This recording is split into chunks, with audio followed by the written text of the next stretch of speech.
Well, these are our efforts actually to develop the amateur football in Asia. And I do apologize for the length of the videos. It's actually did not designed to fit in this session today, but I decided to get help of them in the last minute. Now, what is our future development and the second part after the amateurism?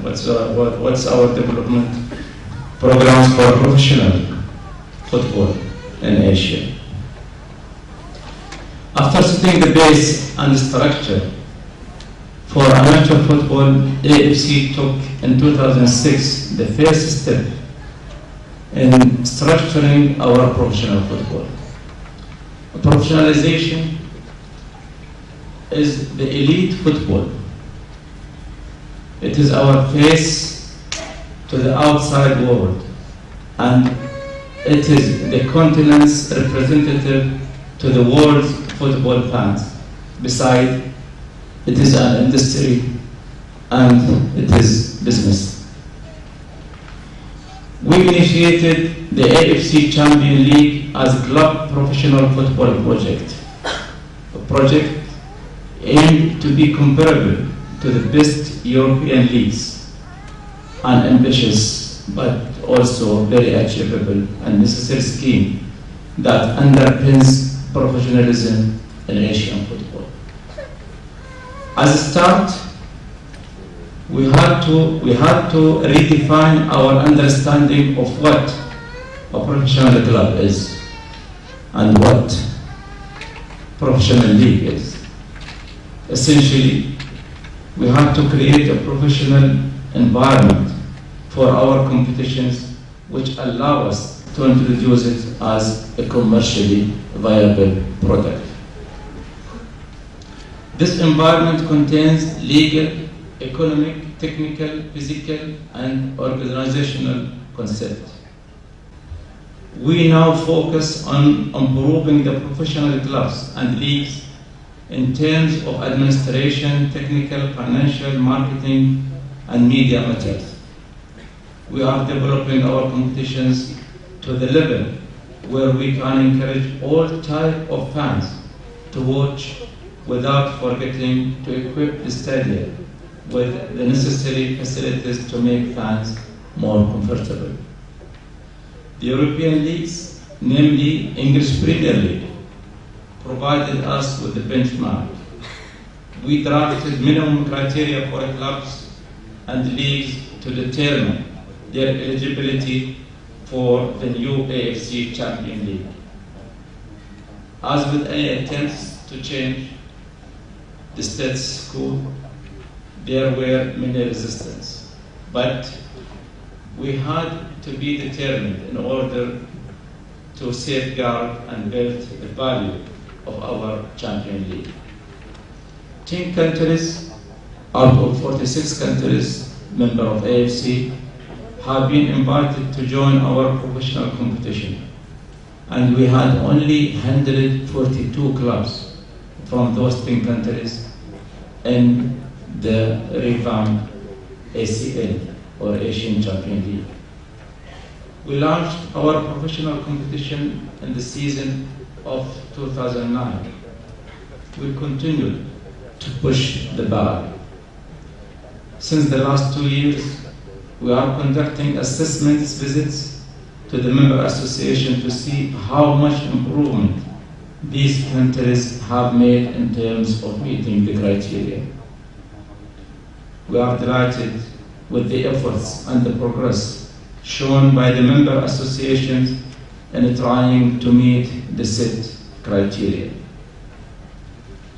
What is the impact of the professional football in Asia?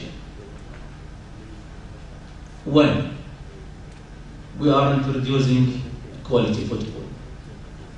All of us in this room, if we are followers of the football, would love to watch and to follow the top leagues and top clubs in the world, like Manchester, like Chelsea, like Arsenal, like Barcelona, like Real Madrid, and so on. Why? Because they are producing a quality football, not a quantity football. While of course we are insisting to encourage the quantity football in the amateur level and the professional level, we are insisting to introduce and produce quality football.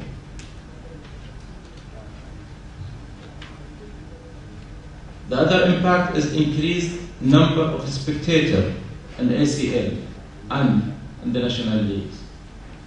At continental level, we have witnessed 42% increase in the total audiences of the Champions League matches.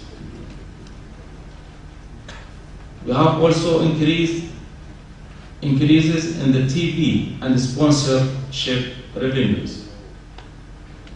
In terms of commercial revenue, television and sponsors have also been convinced of our efforts to provide them with a better product. This is evident from the increase in commercial revenue. We signed contracts from 1992 until 2008, 16 years, with total amount of 150 million. But the next contract from 2013 to 2020, 8 years, we have signed a contract with 1 billion revenue. And we are expecting this figure to jump higher. Similarly, the domestic professional league and our member associations are now more commercially viable thanks to the professional management of organization of the clubs and leagues. These are actually the 10 member associations who are participating in the Champions League, and these are the revenues. Australia, we don't have actually 2010 figures available. China, there is a reduction in the revenue, as maybe most of you know, that in China we have faced a little bit of match fixing and corruption in the matches, which is actually reducing the credibility of the league in China now. But there is huge efforts by the government to fix the problems. In India also we don't have the figures available, but in Iran, in 2007, the total revenue of the league was 367,000. Now they are 11,173,000. In Japan, the revenue increased from 107 million to 130 million. In Korea, there is a reduction a little bit, slight, but it's going to be fixed. In Qatar, the revenue increased from 20 million to 75 million. In Thailand, the revenue increased from 1,100,000 to 3 million. It's actually maybe wrong figures, to 3,470,000. In UAE, the revenue increased from 2 million to 31 or almost $32 million. This is the impact in terms of revenue. But also, there is another impact, creation of jobs opportunity. By commercializing the clubs and leagues, they are now more professionals required to fill the vacancies, like in the field of media, marketing, coaching, administration, securities, so on and so forth. In conclusion, AFC slogan is "The future is Asia," and we are working very hard toward the future. But in all our attempts to develop our football for the future, we hold the belief that the 1,000-mile journey starts with the first step. And we have since started our first step. Ladies and gentlemen, the future is Asia. Thank you very much.